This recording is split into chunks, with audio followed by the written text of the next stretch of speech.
1977 में Robert Kiyosaki ने एक किताब लिखी, रिच डैड पुअर डैड। इस किताब ने आते ही मार्केट में आग लगा दी और आज 26 साल बाद भी इस किताब की वही शोहरत है जो आज से 26 साल पहले थे। इस किताब की दुनिया भर में 32 मिलियन से भी ज्यादा कॉपीज सेल हो चुकी हैं। इस किताब में रॉबर्ट अपने दो बापों का पैसे के बारे में नजरिया पेश करते हैं। एक रॉबर्ट का अपना बाप जिसे वो पुअर डैड कहते हैं और एक उसके बेस्ट फ्रेंड माइक का बाप जिसे वो रिच डैड कहते हैं। रॉबर्ट का अपना बाप यानी पुअर डैड एक इंतहाई पढ़ा लिखा इंसान होता है और एक प्रोफेसर होता है, जबकि उसका अमीर बाप 8वीं फेल होता है।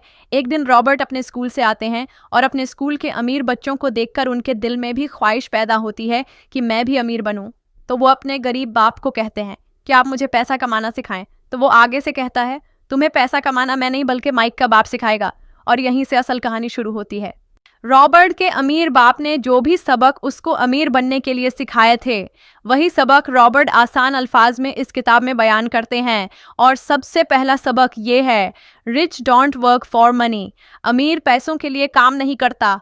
आमतौर पर हर इंसान अमीर बनने के लिए बहुत ही ज़्यादा मेहनत करता है। शुरू से ही उसकी कोशिश होती है कि हर महीने एक अच्छी सैलरी देने वाली नौकरी मिल जाए, और जब नौकरी मिल जाती है तो पूरी मेहनत और डेडिकेशन के साथ वो काम करते हैं और इस तरह वो एक ट्रैप में फंस जाते हैं जिसे रॉबर्ट राइट रेस का नाम देते हैं। इस तरह वो अपनी सारी जिंदगी पैसा कमाने के लिए खुशी खुशी वक्फ कर देते हैं। उन्हें पता होता है कि महीने के एंड में उन्हें एक पेचेक मिलने वाला है, तो पहले से ही वो सैलरी को खर्च करने के जरिए ढूंढ रखते हैं और फिर इस तरह उस सैलरी पर डिपेंड करते हुए वो लोन पर एक बड़ा घर ले लेते हैं, गाड़ी ले लेते हैं और फिर सारे जिंदगी के लिए वो उस ट्रैप में फंस जाते हैं जहां से निकलना बहुत मुश्किल हो जाता है, क्योंकि जो चीज़ें वो लेते हैं उनका लोन पे करने के लिए उन्हें सालों तक वो नौकरी करना पड़ती है और नौकरी से जो पैसा आता है वो मैक्सिमम लोन की अदायगी में चला जाता है।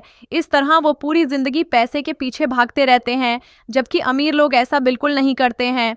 वो क्या करते हैं, इसका जवाब अगले पॉइंट में है। अमीर लोग कभी भी पैसे के लिए काम नहीं करते हैं, बल्कि पैसा उनके लिए काम करता है। वो कैसे? अमीर लोग अपने पैसों को किसी ऐसे काम में इन्वेस्ट करते हैं कि जिससे उन्हें रेगुलर इनकम आती रहे, और वो चीज़ है एसेट। अमीर लोग अपने पैसों से कोई चीज़, कोई ऐसा एसेट खरीद लेते हैं जो उनके जेब में पैसा डालता रहता है, जैसे कि कोई घर खरीद कर उसको रेंट कर देना। इससे उनके पैसे भी सेफ रहते हैं और वो पैसे उन्हें और पैसे कमा कर दे रहे होते हैं। इस तरह उनका पैसा उनके लिए काम कर रहा होता है, बिल्कुल एक एम्प्लॉय की तरह। जबकि गरीब हमेशा अपनी सहूलियात और अपनी जिम्मेदारियों को बढ़ाने पर पैसा लगाता है, जैसे कि गाड़ी ले लेना, कोई बड़ा घर ले लेना, कोई चीज़ रेंट पर ले लेना वगैरह। इससे उसका पैसा उसकी जेब से जाता रहता है। ये होता है एसेट और लाइबिलिटीज में फर्क। एसेट आपको पैसा कमा कर देता है और लाइबिलिटी से आपका पैसा खर्च होता है। तीसरा लेसन है लर्न फाइनेंशियल लिटरेसी।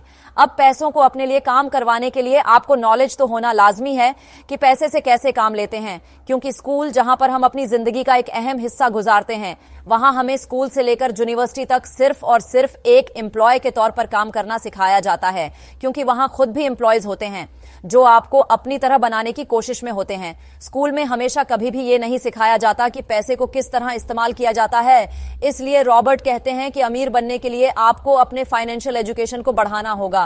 अपने पैसे को सेव करना नहीं बल्कि इन्वेस्ट करना सीखना होगा, क्योंकि सिर्फ नौकरी से कोई भी इंसान अमीर नहीं होता। अमीर बनना सिर्फ उस वक्त मुमकिन होता है कि जब इंसान अपने पैसे को इन्वेस्ट करता है, क्योंकि इन्वेस्टमेंट से इंसान का पैसा भी महफूज रहता है और उसके बढ़ने के चांसेस भी ज्यादा होते हैं। चौथा लेसन है माइंड योर ऑन बिजनेस।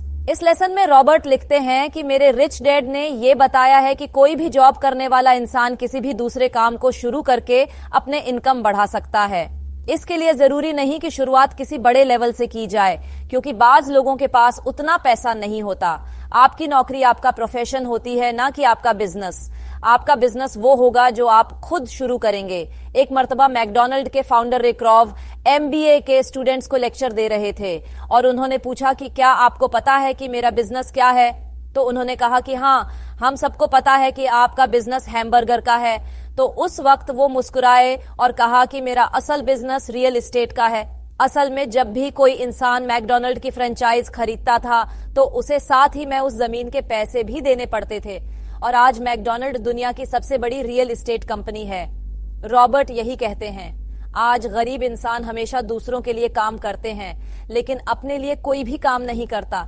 इसलिए इंसान को चाहिए कि अपना बॉस खुद बने। और इसका मतलब ये नहीं कि आप उसी वक्त वो नौकरी छोड़ दो, नहीं, बल्कि जब आपका साइड बिजनेस स्थानीय है, इसका मतलब ये नहीं कि आप उसी वक्त वो नौकरी छोड़ दो, नहीं, बल्कि जब आपका साइड बिजनेस अच्छा खासा पैसा कमाने लगे तो उस वक्त आप अपने बॉस खुद बन, फुल टाइम अपने बिजनेस को दो और उस वक्त वो 9 to 5 नौकरी छोड़ दो।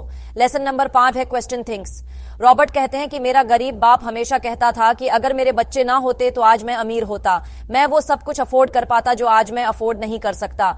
और मेरा अमीर बाप कहता था कि तुम्हारा बाप गरीब इसी वजह से है कि वो सुस्त है, वो कहता है कि मैं कुछ अफोर्ड नहीं कर पाता इसीलिए वो गरीब है। लेकिन रॉबर्ट का अमीर बाप कहता था कि मैं कैसे उस चीज को अफोर्ड कर सकता हूं जो मैं आज अफोर्ड नहीं कर पाता। एक स्टेटमेंट दिमाग के दरवाजों को बंद कर देती है और एक सवाल दिमाग के दरवाजों को खोल देता है। जब आप सोचते हैं कि मैं कैसे किसी चीज को अफोर्ड कर सकता हूं तो उस वक्त आपको हर काम में कोई ना कोई